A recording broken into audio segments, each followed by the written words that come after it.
So guys, what's going on? Welcome back to the channel. It's the match reaction. Manchester United 2, Crystal Palace 1. And I'll tell you what, this team just keeps on finding ways to get the job done. And Michael Carrick must feel like he's in absolute dreamland right now. Another win today. Seven.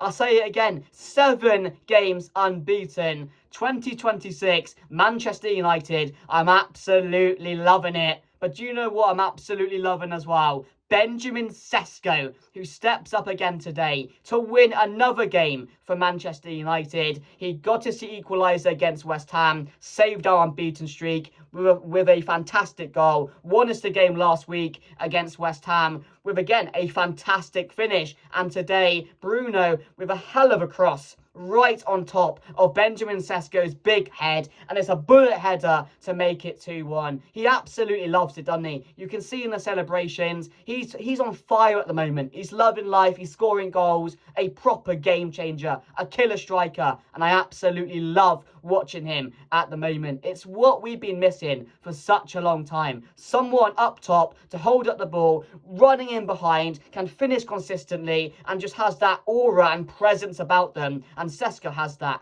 You know, he's had time to adapt, and now he's in the form of his life. And I absolutely love watching him because the finishes are deadly.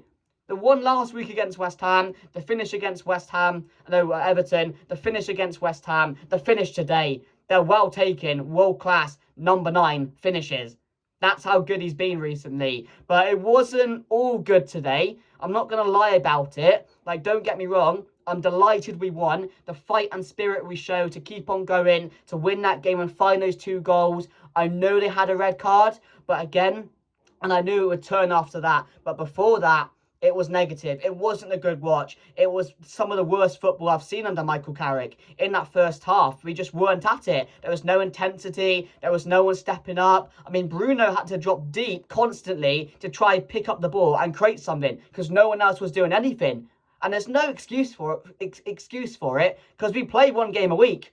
We have like 3 or 4 games in 42 days or 47 days now. So there's no excuse to not start well and to not run for 90 minutes and show that intensity. So that was a bit worrying, a bit concerning. And again, Palace took an early lead and it still didn't improve. It took about till the 40th minute for us to see any slight improvement. And even so after that, it wasn't good. We weren't creating chances. I mean, we weren't getting Mbeumo involved. Cunha wasn't getting involved. Bruno didn't have a good game. I know he got 2 assists in the second half. No, an assist and a goal. But he wasn't having a good game in the first half is what I mean. Nobody was. The fullbacks were shit. Let's say it for how it is. The fullbacks, Shaw and Dalot, were complete shit.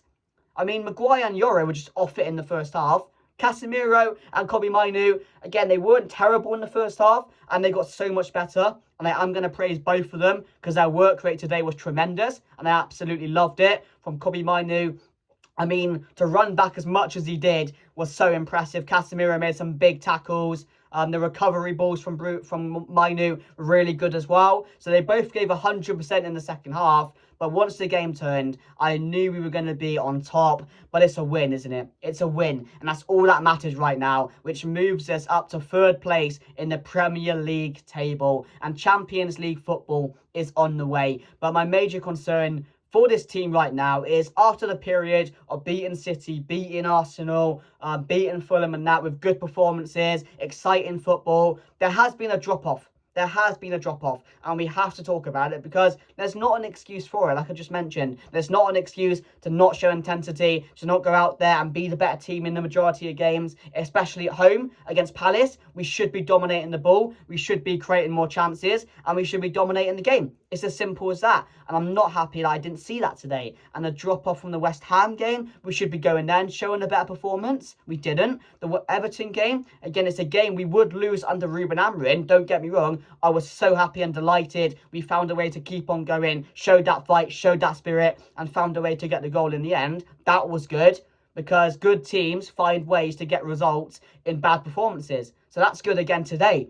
We're showing we're a really good side with top quality players who can make the difference within a click of a finger. So that's really impressive because even under Amorim, under Ten Hag, etc., and other managers, even when we did play bad, heads dropped, we didn't get the results, performances kept on going, and there wasn't that fight, there wasn't that spirit. So Michael Carrick has changed that massively, and he deserves praise for that, a lot of praise for that actually, because this team were in the mud. You know, heads were dropping every week, players were giving up. So for Michael Carrick to try and get this out of every single player, to keep on going, show more intensity and fight till the end, that's impressive. But again, it's just my little slight concern I have. We're starting games slow. We're not having that intensity that I want to see. There's not enough spirit in the first half. We're not controlling games at home how we should be. So there are negatives there. There's not going to be positives all the way. I mean, after the start Michael Carrick had, again, fans were absolutely loving it. But when you look at the bigger picture, it's about, can you contain that? Consistency. It's so key in football. And I know we're getting results still, and that's really good. But expectations have now risen a little. So I want to see good results, good performances every single week. I know we can't see that, and I don't expect that from any team, world-class teams, every single week. You're going to have bad games. But like I mentioned, the thing I'm loving is we're still finding ways to get the goals and finding ways to pick up 3 points. And again, at the stage, in the moment where the season is right now, all we can do is pick up results, and results matter. 3 points matters. Performances, you can expect them because we should be from what we did expect in the first couple of games. But again, we're still grinding out games. We're still finding ways to get goals, and that's all that matters in the stage of the season we are, because Champions League is well and truly on for Manchester United. 3rd place now. Villa drop points. Chelsea drop points. Just finished watching the game there, and they probably deserved a little more, but thank God Arsenal did get over the line in the end, because it gives Manchester United more breathing space. Aston Villa dropping off. Manchester United are keeping these wins consistent at the moment, and again, we're winning games where we would not win them under Ruben Amorim. Games at home like this, we normally would fuck it up somehow. But no, tonight, although it wasn't the best of performances, I'm so glad once again we got over the line. And I'm so glad for Benjamin Sesko, because he got his start today and he took it. He absolutely took it. Got the winner again. It wasn't the best performance in the first half, but again, he wasn't getting any service. It was poor. There was no one really creating anything. It was poor. But again, the second half, he did step up. And this is what I mean. Cross the ball to Benjamin Sesko and he will get his head on it. And it was such a good header. Bullet header right in the bottom corner to win Manchester United the game. Great work from Cunha to get the red card for Lacroix as well. And again, the slight positives. Like I said, Bruno again, just showing how world-class he really is. A goal and an assist. Like I said earlier, it's becoming the norm now. And again, it's not spoken about enough. The numbers he's putting up. 100 assists registered for Manchester United now. They're just incredible numbers. They're world-class numbers.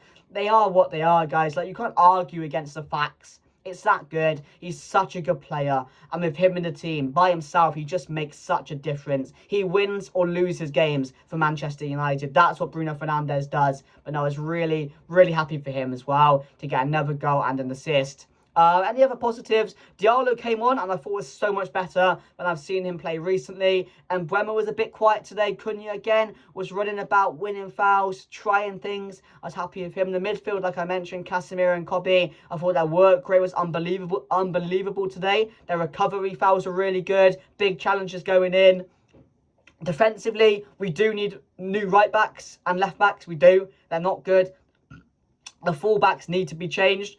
Luke Shaw all season he's been okay, but I need better than okay. Dallo has stepped up recently, but I need that player that is going to be consistent and contribute more often as a fullback, and we're just not getting that at the moment from either of those. So I do want to see new fullbacks. There are slight concern for me, and have been a bit of a concern for a very, very long time, because Dorgu's out now. But again, Dorgu playing more forward now. You need more fullbacks who are more versatile. But yeah, other than that, guys, let me know your thoughts down below. At the end of the day, the late summary, get the job done any way you can. And that's what we did today. It wasn't a pretty watch. It really wasn't. It hasn't been a pretty watch for the last couple of weeks. But again, we're finding ways to get the job done. And that's all that matters, because the season is coming to an end. I think there's like 9 or 8 games left. Manchester United are in pole position for Champions League football. And it looks like it will be returning for Manchester United next year. We got Newcastle up next. They just dropped points. Can we go there and get a result? You'd be confident to. because the way we're playing, we're still finding ways to get results. And Newcastle is going to be a tricky challenge going there because it's never easy going to St James's Park. They're going to be up for it. They just lost the game. But Manchester United need to realise where they are in the season, and again, just put that extra shift in now for the next couple of games, for the remaining games of the season. Continue to give 100% because you will get rewarded for it. But they're 7 unbeaten. Michael Carrick must be an absolute dreamland. Who would have imagined this at this stage when Michael Carrick came in? Definitely not me. But 2026 Manchester United is living up to expectation under Michael Carrick, and we just need to keep on going. Man of the match, I'm going to say Sesko. You could give it to Bruno, but again, I'm just loving Sesko at the moment. He's scoring important goals. He's winning games for Manchester United, and we've got a proper striker in our helm at the moment, and I'm absolutely loving it. It's been a long time. Yes, people are comparing it to the Højlund reign when he went on a couple of